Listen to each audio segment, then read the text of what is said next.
nossos convidados do programa Palavra Ética hoje são muito conhecidos dos nossos espectadores. É a professora Delzi e o Frei Gilvander. A Delzi é uma advogada com escritório e trabalha muito com a universidade também. O Frei tem muita coisa em comum com ela, trabalha movimentos sociais, populares. Ele é assessor da CPT, Comissão Pastoral da Terra, e também professor universitário. O objetivo dessa entrevista de hoje, ela foge um pouquinho ao formato que vocês estão acostumados a ver aqui no Palavra Ética. Na realidade, nós estamos no ano eleitoral. Em outubro, nós vamos ter eleições. É verdade que as eleições vão se dar em nível municipal, mas representa uma grande intervenção na vida brasileira, né, do país, na vida do Brasil, do nosso país todinho. Então, nós vamos começar a fazer uma análise do que é esse Brasil de hoje. Nós vamos ter aqui pessoas da TV comunitária, jornalistas, pessoas representantes das comunidades, dos movimentos sociais, e nós vamos assim, e finalmente os candidatos vão aparecer aqui nos últimos meses, né, nas últimas semanas, como sempre nós fazemos em ano eleitoral. Quando eu pedi um socorro para a Delzi e para o Frei Gilvander me ajudarem aqui na apresentação do Palavra Ética, nós combinamos que pelo nosso perfil e pela forma como a gente trabalhava, que o Frei Gilvander ficava com Palavra Ética mais voltado para as comunidades, a Delzi trabalharia todos os movimentos, os casos que ela tem de experiência no escritório como profissional da advocacia e também como Gilvander, muito presente nas comunidades, mas ela enfocaria também o pensar da universidade sobre essa questão da nossa realidade. E eu, como sempre, caracterizei muito o programa, mais voltado para a questão da política e da cidadania. E foi assim que nós três ficamos, vou falar uma palavra muito soberba, que ficamos donos da Palavra Ética, né? Que graças a Deus é um programa que cala fundo em muitos setores aí das nossas comunidades.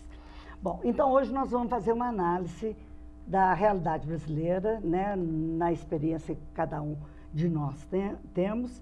E aí eu começaria perguntando para eles uma pergunta mais geral, na opinião de cada um, é uma resposta bem rápida, porque depois nós vamos entrar em temas mais polêmicos. Não, mais específicos, ele me ajudou, certinho. Então é o seguinte, eu queria perguntar para você o seguinte, não tem a menor dúvida que o povo brasileiro considera que desde o Lula, o governo no Brasil tem um outro caminhar, um outro sentido. Né? Isso aí eu falo pelas pesquisas, pelo apoio que tanto Lula como Dilma têm tido no decorrer dos seus mandatos. Eu queria perguntar para vocês, hoje, dentro da realidade do Brasil, na opinião de cada um, o que deve continuar acontecendo, o que o governo Dilma está fazendo, ou começou a fazer, ou continua a fazer, que deve continuar, o que não deve continuar de jeito nenhum, que deve parar e falar assim, stop, parou, e o que experiências novas que devem começar, que ainda não, embora seja, que a gente acha que é de fundamental importância, ainda não foram tocadas. Eu queria pedir para o Gilvander começar respondendo essa pergunta. Para não ficar só um clube da Luluzinha aqui, né? Ok, primeiro, Caiafa, obrigadão pelo convite, tá? E depois cumprimentar o telespectador, nossa telespectadora, Delzi, prazer estar aqui do seu lado, né? Caiafa, assim, para começo de conversa, eu acho que, assim, analisar o Brasil é muito grande, é um continente, é complexo, né? Agora, a questão que você coloca, eu acho, a primeira coisa é que, assim, o governo Lula e agora o governo Dilma não é igual ao governo PSDB mais do PFL, o atual Demo, né? Tem muitas semelhanças e tem algumas diferenças, né? olhando da perspectiva da Comissão Pastoral da Terra, dos movimentos sociais do campo e da cidade, e que não é parecer só meu, né, mas que eu sinto aí nas andanças, na militância por Minas Gerais, tanto no campo quanto na cidade, eu intuo que a presidenta Dilma precisa continuar, por exemplo, com o trabalho, eu acredito, substancial que a Polícia Federal vem fazendo na questão de aprimorar a faxina na corrupção brasileira. Isso é um trabalho importante. Segundo, o projeto da política externa, né, assim, de o Brasil tentar influenciar mais para unir aqueles 20 países, né, e depois ser uma presença mais no meio dos países africanos, né, lá da Latinoamérica, fortalecer a união dos povos, isso é importante também, eu acho que foi um acerto do governo Lula, tem que continuar agora. Depois, também, tudo que melhorou, por exemplo, 16 universidades, e o Lula construiu 16 universidades, então espero que a Dilma construa pelo menos umas 30 ou 40 universidades federais, públicas, né? O programa da Conab, de aquisição de alimentos, né? São programas pequenos, mas isso deve se fortalecer, então, né? Para citar algumas áreas. Agora, do outro lado, eu acho que a Dilma já passou da hora de pôr um freio e mudar o rumo que o Lula estava dando. Primeiro, não pode continuar a mesma política econômica. E nesse ponto aqui, infelizmente, preto no branco, a política econômica dos governos Lula e Dilma, salvo raríssimas diferenças, é a mesma. Né? Então, assim, os banqueiros, o próprio Lula no final reconheceu, falou, os banqueiros nunca tinham ganhado, acho que a palavra ganhado tem um eufemismo, né? Furtado tanto quanto o governo. Tem que mudar a política econômica. Depois também, eu acho que tem que mudar também a forma de tratar a reforma agrária. A reforma agrária está parada em Minas Gerais e no Brasil. E depois também me deu uma dor no coração grande. Eu esperava que a Dilma fosse vetar uma fatia muito maior do Código Florestal. Só para citar alguns exemplos. Ótimo. Vamos escutar a Delza aí para completar as listas. Também, Caiafa e os nossos telespectadores, eu sinto muito feliz de estar aqui, porque desde que nós viemos aqui para a TV Comunitária, eu e Frei Gilvander, foi nessa proposta de pensar a ética bem da perspectiva aristotélica mesmo, né? De incentivar e primar pelas boas condutas na sociedade que realmente podem melhorar a nossa vida em sociedade. E nós temos trabalhado, então, neste contexto aí de educação para direitos humanos e trazer notícia boa da forma como a nossa sociedade tem melhorado, né, Caiafa? E essa oportunidade que nos foi dada por você, eu sou muito grata. E hoje nós estamos aqui em cúpula, né, de palavra ética. Mas aí, para ser objetiva em questões, você me pergunta o que deve continuar desde... Que já começou, que é bom e deve continuar. Com Lula vou pontuar duas coisas. Sim. Estabilidade política é fundamental, porque a democracia, muito mais do que o resultado, é o jogo democrático. Se nós conhecemos o jogo democrático, já é um grande avanço. Outro aspecto fundamental que eu acho, a questão da distribuição de renda. Eu acho que é ponto positivo, que não há como recuar. Em outra vertente, o que eu acho que não pode continuar de jeito nenhum, a apropriação da coisa pública. Então, todo mundo tratar do espaço público como se fosse o quintal da casa dele, né? O compadrio, privilegiando os amigos, e isso que favorece a corrupção e tudo. Então, eu acho que isso aí é a grande tarefa agora da presidenta Dilma, efetivamente, acabar com esse coisa no Brasil de não respeitar a coisa pública. Tá. Eu queria ainda explorar essa resposta de vocês, perguntando o seguinte, teve alguma coisa muito importante, o Frei até falou um pouco sobre isso, eu queria te perguntar, que devia já ter sido começada, ainda que fosse para dar murro em ponta de faca e tal, mas que o governo federal ainda não tocou, não começou de jeito nenhum? Da minha parte, eu colocaria a questão da opção ainda por um modelo de sociedade baseada no desenvolvimentismo, que já deu sinal de esgotamento em todos os lugares, e não, quer dizer, um projeto de governo que acaba ficando muito refém de um sistema capitalista que acaba que degrada o meio ambiente, que torna o Brasil muito dependente na economia internacional.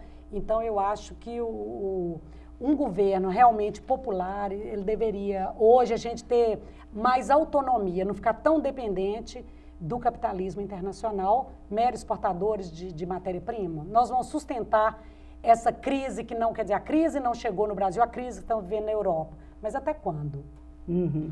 Pois é, nós vamos dar uma interrompida muito rapidinho por causa do intervalo e no segundo bloco eu volto conversando com vocês sobre temas específicos onde nós vamos localizar essa ideia mais geral que eu coloquei aqui para a nossa discussão. Em 1 minuto nós estamos de volta.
Algumas feridas não se tornam apenas cicatrizes, ficam marcadas na alma por toda a vida.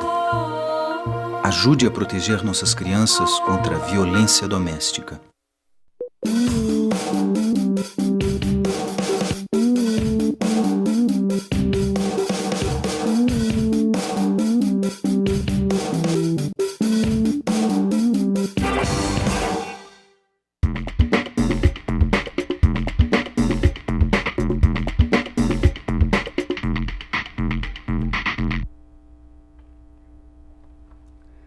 Os nossos convidados do Palavra Ética de hoje, para discutir na perspectiva de política e cidadania, são dois companheiros, um companheiro e uma companheira, que eu tive que pedir socorro há talvez 1 ano e meio, 2 anos atrás. A doutora Delze e o Frei Gilvander, advogados ligados com a universidade, assessores de movimentos, eles têm uma experiência muito grande para estar aqui hoje, ajudando a fazer uma análise da realidade do nosso país. Nós vamos entrar agora nas discussões específicas que nós nos propusemos, e eu começaria, desta vez, fazendo a primeira pergunta para a Delze, querendo saber o seguinte: Delze, a gente tem uma sensação que a presidenta Dilma, ela foi, assim, no limite do que ela poderia com esse tipo de presidencialismo que nós temos no Brasil, né? Por exemplo, eu vou colocar aqui 2 exemplos que você pode pegar para refletir sobre essa questão que eu vou te colocar. O Código Florestal. Sim. E, por exemplo, a questão dos bancos, que acabou o Banco do Brasil, a Caixa Econômica, sendo obrigada a baixar os juros e os bancos privados tiveram que ir atrás. Eu queria que você fizesse uma análise. Por que a Dilma conseguiu chegar só até onde ela conseguiu chegar, e não teve, a gente tem certeza que ela queria ir mais à frente, né? Então, o que acontece, o que falta para a Dilma dar uma resposta melhor para esses problemas nossos? Bem, Caiafa, eu acho que muitas vezes as pessoas acham assim, nós conseguimos eleger a Dilma presidenta, então é como se ela realmente tivesse o poder de decidir de acordo com a vontade dela, ou, por exemplo, só do partido dela. Mas nós estamos num governo de coalizão. Então, você tem aliados, você tem forças políticas, diversas forças políticas. E o próprio sistema representativo e um presidente, mas tem o Congresso Nacional e tudo. Então, tem os limites, porque senão também tem uma ingovernabilidade. Nós temos ela trabalha o tempo todo com a governabilidade. Então, eu acredito que os assessores, todos os ministros com a Dilma, tanto avaliaram a política externa do Brasil, uma pressão internacional, por exemplo, para a questão do Código Florestal, o acontecimento Rio+20, também que o Brasil está sendo foco no mundo inteiro, e também os interesses, outros e até de aliados dela em outras políticas. A questão do Código Florestal. Ela não tinha como ir além do que ela foi, no meu entendimento. E da questão dos bancos, você pode dizer assim, olha, realmente a Dilma, ao obrigar que os próprios bancos oficiais baixassem os juros, ela também pressionou o sistema financeiro como um todo, e essa pressão ela nem era dos bancos, quer dizer, do próprio setor industrial no Brasil, porque senão o Brasil perde competitividade, os empresários já estavam pressionando para baixar o juro. Só que esse custo, para mim, no meu entendimento, ele é muito alto, na medida em que, ao diminuir a taxa básica de juro, a taxa Selic e outras taxas, o que aconteceu? O rendimento da poupança também caiu muito. E aí ela prejudicou os menores investidores, quer dizer, os poupadores de menor poder aquisitivo também, eles foram prejudicados com essa política. Mas só completando aqui, mas é uma opção do governo, quer dizer, a política, ela fica muito refém das decisões econômicas, até não tem inflação e etc, isso é que vocês já sabem, todo mundo já sabe. Frei, o que pode ter acontecido com o governo Dilma para ela ter chegado só nesse ponto, como a Delcy colocou aqui, quero saber se você concorda com ela primeiro, e o que pode ter acontecido para o governo ter parado tão no limiar de ações tão importantes que a gente julga para todo o país? Eu concordo com a análise que a Delcy fez, mas eu queria acrescentar um elemento. Se a gente vai olhar na história da humanidade, grandes mudanças assim, elas aconteceram quando aconteceu um envolvimento e um protagonismo do povo. Né? Então, se a gente vai olhar assim, a experiência dos 8 anos do governo Lula e que continua agora com a Dilma, eu acho que de forma geral se menospreza muito a força do povo. Né? Por exemplo, eu percebo assim que a forma de reconhecer, o governo Dilma está em parte muito refém, como é coalizão, muito refém do poder do parlamento e do poder da mídia, né? Mas desde a posse primeira do governo Lula, a gente observa assim, se for comparar as ações dos governos na linha mais popular, né? Na Argentina, na Venezuela, no Equador, né? Na Bolívia, eu acho que os presidentes estão apostando mais na força popular do povo. E aí, por exemplo, eu vejo assim, tem muitos casos que assim, avançou pouco porque o presidente Lula ou a presidente Dilma não chamou o povo para ser protagonista. Por exemplo, eu aposto que muitas coisas polêmicas da política econômica, se o presidente Lula ou a Dilma batesse o pé assim e falou, olha, eu quero que seja aprovado, senão que tenha 500 mil pessoas aqui na frente do Congresso pressionando. Mas só uma parte aqui, no caso do Código Florestal, eu acho que a sociedade ela cumpriu um papel fundamental, que ela veio, artistas, várias pessoas vieram apoiar a Dilma, veta a Dilma. Sim, mas poderia ter sido maior. Outros exemplos aqui, por exemplo, dessa força popular que parece que está adormecida, né? Exemplo, por exemplo, ainda tem o latifúndio da comunicação. Se Lula e Dilma apostassem mais em incentivar e ajudar a distribuir rádios comunitárias pelo Brasil todo e não continuasse a linha da Anatel e da Polícia Federal perseguindo as rádios, você empoderaria muito mais essa questão da comunicação comunitária. Projeto de convivência com o semiárido, que há mais de 20, 30 anos demonstra, são milhares de pequenos projetos assim transfigurando a realidade. Aí o que vê o governo? Insiste no projeto faraônico da transposição das águas, né? Economia popular solidária. Então, eu poderia citar vários exemplos assim, que eu acho que se acreditasse e chamasse o povo para ser corresponsável e mais protagonista, eu acho que aí até o movimento popular daria um salto de qualidade. Agora, eu queria perguntar para vocês isso.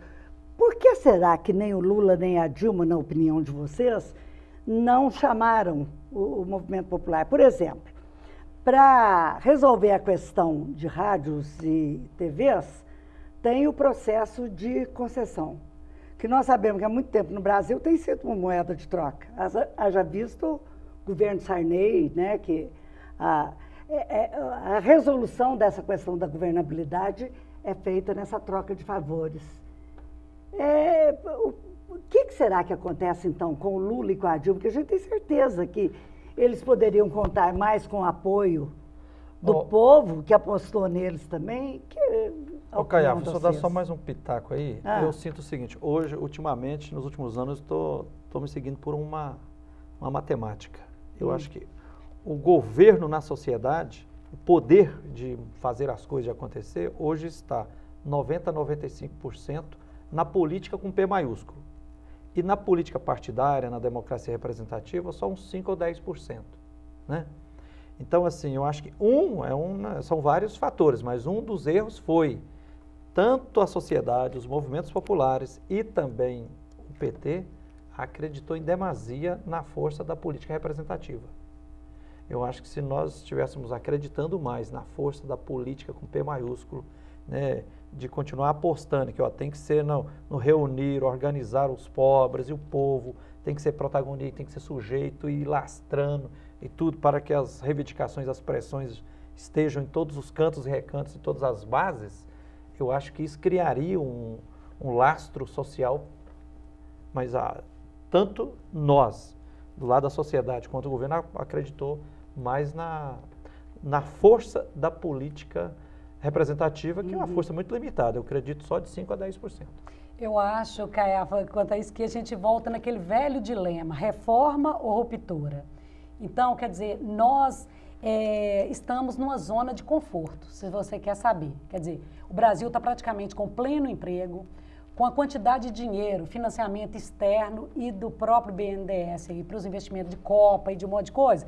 Quer dizer, eu acho que todo mundo está naquela zona de conforto e é o mesmo dilema, por exemplo, das questões ambientais também com as políticas sociais, que é um risco. Será que realmente, se você chamar o povo, será que o povo está disposto mesmo para essa ruptura? Por exemplo, a questão ambiental, que nós vamos ver o dilema agora que vem novamente aí para Rio+20.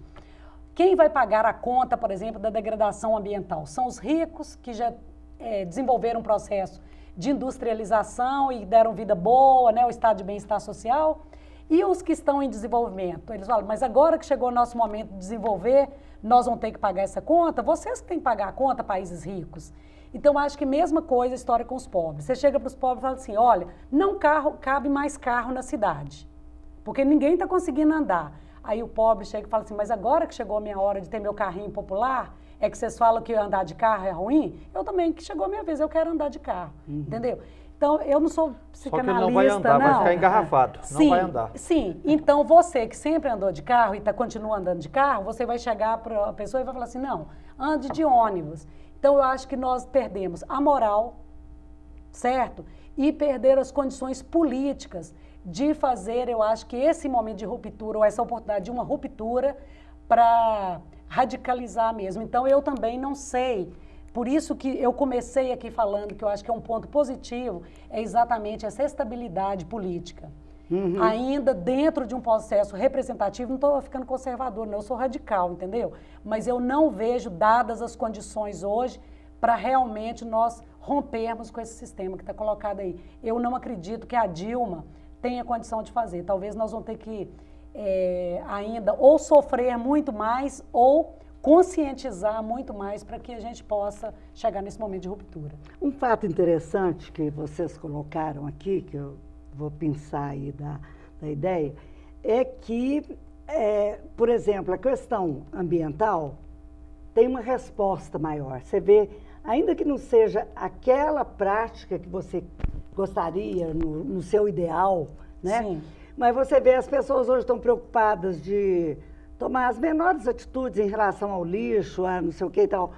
Mas tem a pressão internacional que olha as mineradoras mas você colocou que o problema da Dilma, da presidente, ter chegado no ponto que era possível agora. Sim.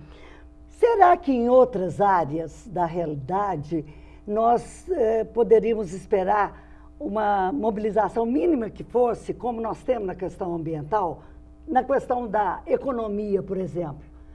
Em relação ao fechamento da poupança, essas mudanças todas que aconteceram aí, por que o povo não foi para a rua para protestar? Eu continuo achando que está todo mundo na zona de conforto. Eu quero saber se a culpa aí é de quem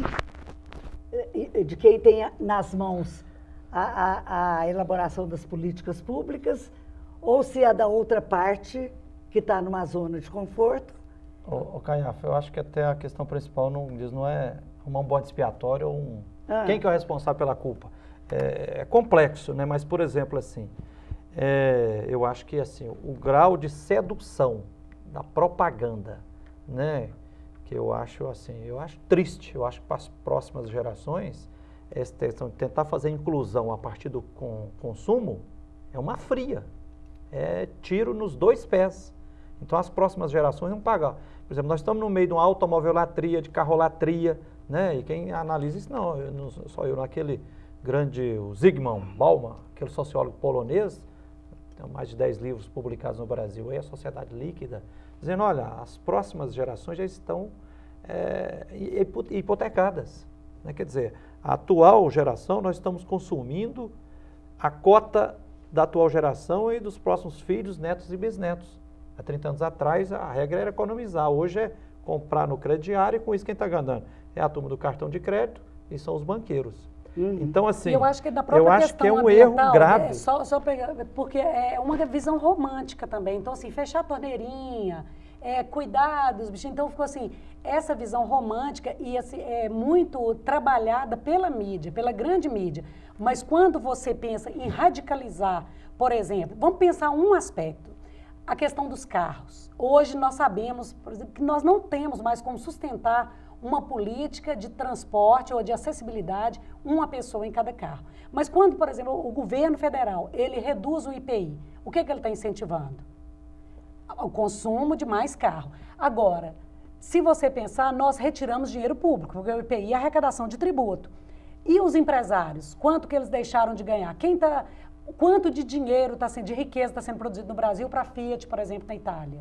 Ou para os grandes montadores. Então, quer dizer, nós precisaríamos ter a capacidade, Caiafa, de fazer uma análise mais profunda das questões e não ficar sempre na superficialidade. Olha, as montadoras estão com o pátio cheio de carro. Precisa de manter o consumo para que a economia não tome susto aí. E aí, então, você fica sempre abrindo mão de IPI, etc. Então, são questões que nós temos que debater, são muito complexas mesmo. São conflitos enormes, gigantescos, né? Exatamente.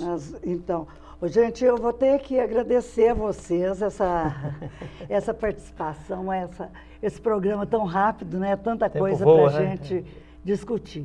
Mas, de qualquer forma, a ideia do programa é essa. Outras pessoas vão passar por aqui. Está dando oportunidade para pessoas que venham dos partidos, como eu já falei, né, dos movimentos, partidos e tal, discutir essas questões fundamentais que nós temos aí pela frente até a época das eleições.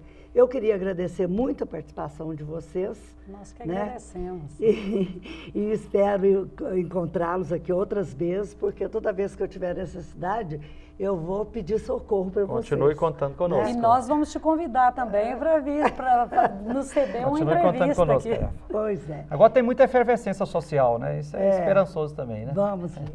E eu queria, como sempre, agradecer muito a todas as pessoas que nos acompanharam aqui nesse trabalho e até a próxima semana, se Deus quiser, com outros debatedores voltados para esta realidade importantíssima para nós, que é a realidade brasileira. Até lá.